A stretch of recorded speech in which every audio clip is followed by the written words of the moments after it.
नमस्कार दोस्तों, स्वागत है आपका हिंदी नॉलेज शो में। तो दोस्तों, अब से 4 दिन पहले मैंने ये वीडियो बनाई थी जिसमें मैंने आपको बताया था कि जापान भारत के अंदर 42 अरब डॉलर निवेश करेगा। और ये कितनी बड़ी रकम है। भारत की तीनों सेनाओं का एक साल का बजट 70 अरब डॉलर होता है, उसका आधे से ज्यादा।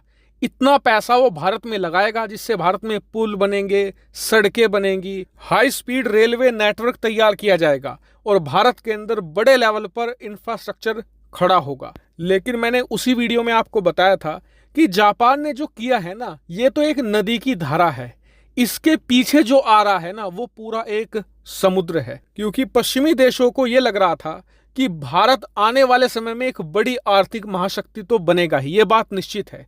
ऐसे में जापान बहुत ज्यादा बड़ी मात्रा में भारत के अंदर निवेश कर रहा है और जो पैसा वो निवेश कर रहा है भारत के अंदर, इससे भारत को तो फायदा होगा ही, भारत के अंदर इंफ्रास्ट्रक्चर खड़ा होगा, लेकिन साथ ही इससे जापान को भी फायदा है। जापान जो पैसा भारत में लगा रहा है उसका ये पैसा आने वाले कुछ ही सालों में 40 का 80 और फिर 400 बिलियन डॉलर कब हो जाएगा खुद जापान को पता नहीं चलने वाला।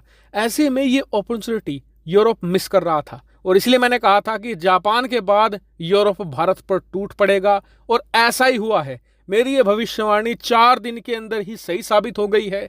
पश्चिमी ब्लॉक का पहला देश भारत में एक बहुत बड़ा इन्वेस्टमेंट पैकेज लेकर आ गया है और इस देश का नाम है ऑस्ट्रेलिया।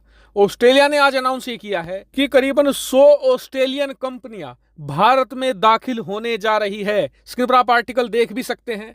और ये 100 ऑस्ट्रेलियन कंपनी भारत में क्या करेंगी, ये भारत के अंदर सामान बनाएंगी, भारत के अंदर सामान बेचेंगी और बनाकर दूसरे देशों को भारत से ही एक्सपोर्ट करेंगी। और इस वजह से भारत के अंदर ये बड़े लेवल पर फैक्ट्रियों का निर्माण भी करेंगी। और आप खुद ही अंदाजा लगा लीजिए कि एक कंपनियां कम से कम 10 से लेकर 15 हजार लोगों को तो नौकरी देती है, लेकिन हम कम से कम लेकर चलते हैं कि एक कंपनी 1000 लोगों को ही नौकरी देगी। ऐसे में 100 कंपनियां कितनों को हो गई, 1 लाख लोगों को डायरेक्ट नौकरी। कम से कम मैं आपको बता रहा हूं। इतना ही नहीं, जब ये भारत में मैन्युफैक्चरिंग करेंगी तो कच्चा माल भी तो खरीदेंगी, उसके लिए भारतीय कंपनियों से कच्चा माल लिया जाएगा, तो इनडायरेक्ट नौकरियां भी जनरेट होंगी। ये बहुत ज्यादा बड़ी अचीवमेंट है भारत के लिए। इतना ही नहीं, ऑस्ट्रेलियाई सरकार ने यह भी अनाउंस किया है कि वो भी जापान की तरह भारत में 280 मिलियन डॉलर का इन्वेस्टमेंट करेगी। यह करीबन 1500 करोड़ रुपए है। लेकिन ऑस्ट्रेलिया ने यह भी कहा कि हम जानते हैं कि ये इतना बड़ा अमाउंट नहीं है, लेकिन ये सिर्फ एक बेस है। इस पैसे से भारत के अंदर ऑस्ट्रेलिया के लिए एक बेस खड़ा होगा।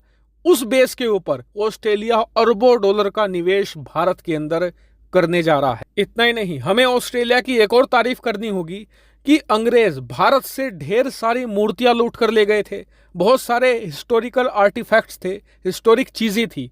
उन सभी चीजों को जिन्हें अंग्रेज भारत से ऑस्ट्रेलिया लेकर गए थे, ऑस्ट्रेलियाई सरकार ने उनमें से ज्यादातर को भारत सरकार को वापस लौटा दिया है। स्क्रीन पर आप फोटो देख भी सकते हैं पीएम मोदी को उन सभी आर्टिफैक्ट्स के साथ। और मैं फिर से आपको कहता हूं कि ये तो अभी झांकी है, इसके पीछे पूरी पिक्चर बाकी है।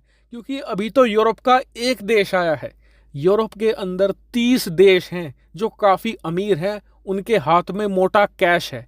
इसके अलावा अमेरिका है, यूके है, इन सभी से भयंकर इन्वेस्टमेंट भारत आने जा रहा है। और आप खुद देखेंगे कि जो 5 ट्रिलियन डॉलर इकोनॉमी का सरकार ने आंकड़ा रखा है ना, समय से पहले अचीव हो जाएगा। सरकार को दोबारा फिर से नया आंकड़ा तैयार करना पड़ जाएगा। वहीं आप लोगों से एक छोटी सी रिक्वेस्ट है कि इस जबरदस्त खबर पर सब्सक्राइब करना तो बनता है। आप में से जिन लोगों ने चैनल को सब्सक्राइब नहीं किया है, प्लीज कर लीजिएगा। फिलहाल इस वीडियो में इतना ही। Thank you very much for watching video.